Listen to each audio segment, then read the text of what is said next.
Welcome to PS 127 academy friends. இது நான் உங்கள் பிரசாந்த். நம்ம இந்த வீடியோவில் என்ன பார்க்க போறோம்னா 7th எக்கனாமிக்ஸில் இருக்க உற்பத்தி, அதாவது ப்ரொடக்ஷன் என்ற டாப்பிக்கை பார்க்க போகிறோம். வாங்க ஃப்ரெண்ட்ஸ், வீடியோக்குள்ளே போகலாம். 2 kinds of activities in economics. 2 வகையான ஆக்டிவிட்டீஸ் எக்கனாமிக்ஸில் என்னென்னா, ஒன்று ப்ரொடக்ஷன், இன்னொன்று consumption. 2 kinds of peoples in economics. 2 வகையான மனிதர்கள் யாருன்னா ப்ரொடியூசர் அண்டு கன்சியூமர். இப்போ ஆடம் ஸ்மித் யாருன்னா இவர் தான் பொருளியலின் தந்தை. செல்வ இலக்கணம்ன்றது ஆடம் ஸ்மித்தோட பொருளியல் கோட்பாடு.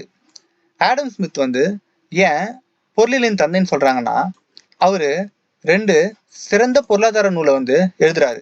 என்னன்னா 1859ல the theory of moral sentiments, அதாவது நன்னெறி கருத்து உணர்வு கொள்கை என்ற நூலையும், 1876ல and enquiry into the nature and cause of wealth of nation, அதாவது நாடுகளின் செல்வமும் அவற்றை உருவாக்குகின்ற காரணிகளின் ஓர் ஆய்வும் என்ற நூலை எழுதுறாரு.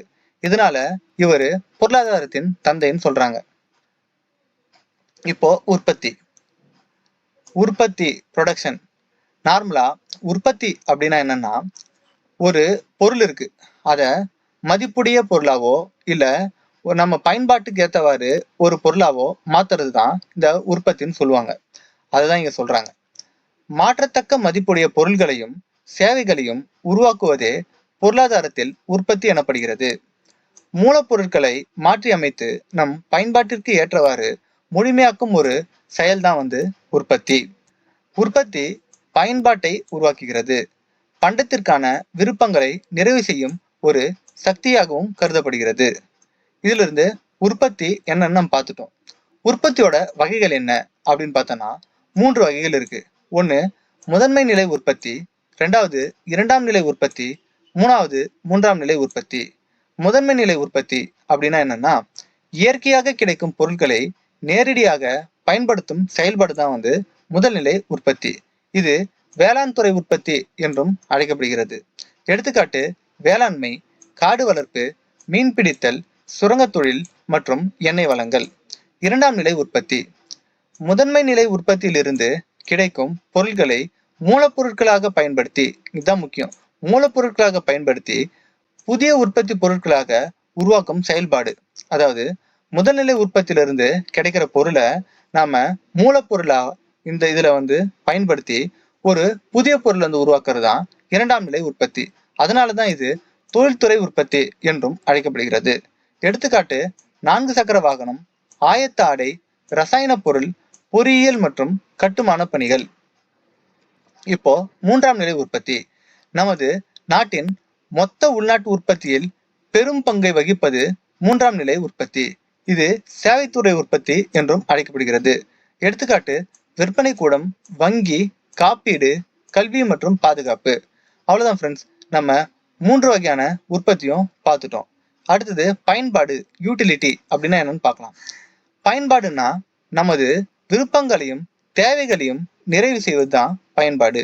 பயன்பாட்டோட வகைகள் இதுவும் ப்ரொடக்ஷன் மாதிரி 3 வகைகள். வடிவ பயன்பாடு, ஃபார்ம் யூட்டிலிட்டி, இட பயன்பாடு, பிளேஸ் யூட்டிலிட்டி, கால பயன்பாடு, டைம் யூட்டிலிட்டி. வடிவ பயன்பாடு அப்படின்னா என்னன்னா, ஒரு பொருளோட வடிவம் மாற்றப்படும் போது அதன் பயன்பாடு மிகுதியாவது வடிவ பயன்பாடு. எடுத்துக்காட்டு பருத்தி ஆடையாக மாற்றப்படுதல். இடப்பயன்பாடு, ஒரு பொருள் ஒரு இடத்திலிருந்து மற்றொரு இடத்திற்கு எடுத்து செல்லும் போது அதன் பயன்பாடு மிகுதியாவது இடப்பயன்பாடு. எடுத்துக்காட்டு அரிசி தமிழ்நாட்டிலிருந்து கேரளாவுக்கு எடுத்து செல்லுதல். கால பயன்பாடு. கால பயன்பாடு என்னன்னா, ஒரு பொருள் எதிர்கால தேவைக்காக சேமித்து வைக்கப்படும் போது அதன் பயன்பாடு மிகுதியாவது கால பயன்பாடு. எடுத்துக்காட்டு நெல், கோதுமை முதலியவற்றை சேமித்து வைத்தல். அவ்வளவுதான் ஃப்ரெண்ட்ஸ், பயன்பாடு முடிஞ்சிச்சு. இப்போ உற்பத்திக்கான காரணிகள். உற்பத்தி காரணிகள் அப்படின்னா என்னன்னா, ஒரு பொருள் அல்லது சேவையை உருவாக்க தேவையான வளங்கள் அல்லது உள்ளீடுகள் உற்பத்தி காரணிகள் எனப்படும். இது உற்பத்தி உள்ளீடுகள், அதாவது இன்புட்ஸ் ஆஃப் ப்ரொடக்ஷன் என்றும் அழைக்கப்படுகிறது. இவை வெளியீடுகள் அல்லது உற்பத்தி பொருள்களாக மாற்றப்படுகின்றன. ஒன்றும் இல்லை, உற்பத்தி காரணி அப்படின்னா என்னன்னா, ஒரு சேவையை உருவாக்குறதுக்கு தேவையான வளங்களோ அல்லது இன்புட்ஸ், அதாவது உள்ளீடுகளோ தான் உற்பத்தி காரணிகள்னு சொல்றாங்க. உற்பத்தி காரணிகளின் 2 பிரிவுகள், மொத்தம் 2 பிரிவுகள். முதன்மை உற்பத்தி காரணிகள், அதாவது பிரைமரி ஃபேக்டர்ஸ் ஆஃப் ப்ரொடக்ஷன். இரண்டாம் நிலை உற்பத்தி காரணிகள் அல்லது பெறப்பட்ட உற்பத்தி காரணிகள் அல்லது நவீன உற்பத்தி காரணிகள். Secondary factors of production are derived factors of production are modern factors of production. இந்த 2 பிரிவும் மொத்தம் 4 உற்பத்தி காரணிகள் இருக்கு. என்ன அப்படின்னு பார்த்தோம்னா, நிலம் மற்றும் உழைப்பு முதன்மை உற்பத்தி காரணிகள், மூலதனம் மற்றும் தொழிலமைப்பு பெறப்பட்ட உற்பத்தி காரணிகள். மூலதனம் என்பது முதலீடு, தொழிலமைப்பு ஆர்கனைசேஷன் அப்படின்னா என்னன்னா, உற்பத்தியில் நிலம், உழைப்பு மற்றும் மூலதனம் ஆகியவற்றை ஒருங்கிணைப்பது தொழிலமைப்பு. தொழிலமைப்போட வேறு பெயர் தொழில் முனைவோர், என்டர்பிரனர்ஷிப் அப்படின்னு சொல்லுவாங்க. நிலம், லேண்ட்.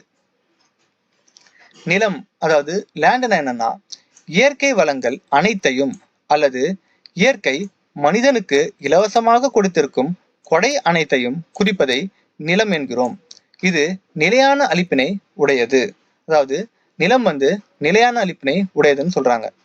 நிலப்பரப்பு, நீர், காற்று, கனிம வளம், காடுகள், ஆறுகள், ஏரிகள், கடல்கள், மலைகள், வானிலை மற்றும் காலநிலை ஆகியவை நிலம் என்னும் சொல்லுக்குள் அடங்குகிறது. அதாவது இது எல்லாமே நிலம் என்ற சொல்லுக்கு அடங்கிடுதான். பூஜ்ஜியம் என்பது நிலத்தின் ஆரம்ப விலையாகும்.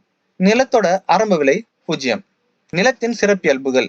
நிலம் இயற்கையின் கொடை. நிலத்தின் அளிப்பு நிலையானது, அழிவில்லாதது. நிலம் ஒரு முதன்மை உற்பத்தி காரணி.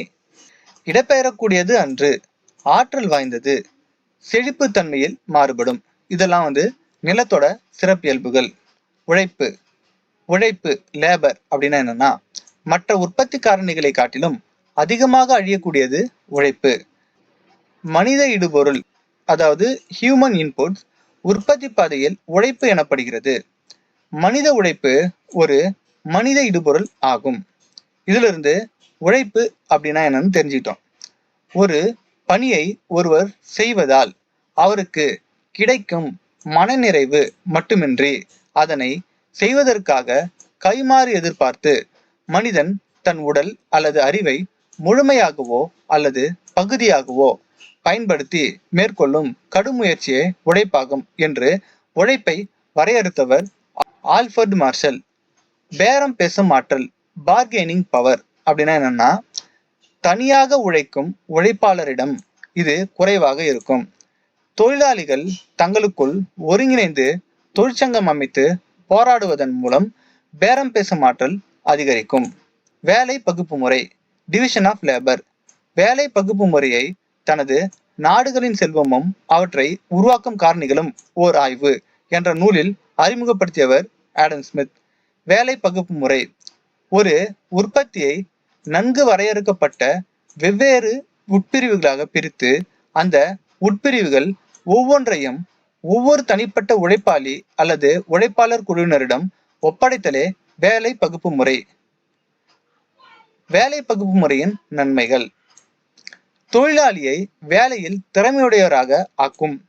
நவீன இயந்திரங்களை உற்பத்தியில் அதிகமாக ஈடுபடுத்துவதற்கு வழிவகுக்கும். அதாவது ஒரே வேலை செய்யும் மெஷின் ப்ரொடக்ஷன்.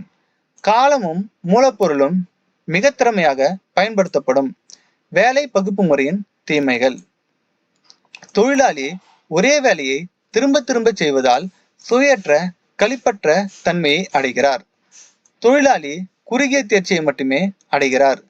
தொழிலாளி ஒரு பொருளினை முழுவதுமாக உருவாக்கிய மனநிறைவினை பெறுவதில்லை.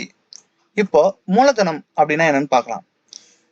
மூலதனம், கேபிட்டல் அப்படின்னா என்னன்னா, பல்வேறு பண்டங்களை உற்பத்தி செய்வதற்காக மனித முயற்சியால் உருவாக்கப்படுவது மூலதனம். மூலதனம் பணத்தை குறிக்கும். செல்வத்தை உற்பத்தி செய்வதற்காக ஒதுக்கப்பட்ட செல்வம் என்றும் அழைக்கப்படுகிறது. இயற்கையின் கொடை தவிர்த்த வருமானம் அளிக்கக்கூடிய பிற வகை செல்வங்களே மூலதனம் என்றவர் ஆல்ஃபர்ட் மார்ஷல். மூலதனத்தின் வடிவங்கள் மொத்தம் 3 வடிவம். 1. Physical capital or material resources, பருமப்பொருள் மூலதனம் அல்லது பொருட்சார் வளம். Money capital or monetary resources, பண மூலதனம் அல்லது பணவியல் வளம். Human capital or human resources, மனித மூலதனம் அல்லது மனித திறன் வளம். இப்போ பரும மூலதனம் அல்லது பொருட்சார் வளம் எடுத்துக்காட்டு இயந்திரங்கள், கருவிகள் மற்றும் கட்டடங்கள். பண மூலதனம் அல்லது பணவியல் வளம் எடுத்துக்காட்டு வங்கி வைப்புகள், பங்குகள் மற்றும் பத்திரங்கள். மனித மூலதனம் அல்லது மனித திறன் வளங்கள் எடுத்துக்காட்டு கல்வி, பயிற்சி மற்றும் சுகாதாரம். மூலதனத்தின் சிறப்பியல்புகள். மூலதனம் ஒரு செயலற்ற உற்பத்தி காரணி. இமிடியேட்டா கிடைக்காது, லேட்டா தான் கிடைக்கும். மனித முயற்சியால் உருவாக்கப்பட்டது, ஆக்க முடியாது, பல ஆண்டுகள் நீடிக்கும் பண்புடையது. அவ்வளவுதான் ஃப்ரெண்ட்ஸ், நாம உற்பத்தி மற்றும் பயன்பாடு அதோட டாபிக்ல இருக்கிற எல்லா இன்ஃபர்மேஷனையும் பார்த்துட்டோம். இந்த வீடியோ உங்களுக்கு பிடிச்சிருந்ததுன்னா லைக் பண்ணுங்க, ஷேர் பண்ணுங்க, சப்ஸ்கிரைப் பண்ணுங்க, பக்கத்துல இருக்க பெல் ஐக்கானை கிளிக் பண்ணுங்க. ஓகே ஃப்ரெண்ட்ஸ், அடுத்த வீடியோல சந்திக்கலாம்.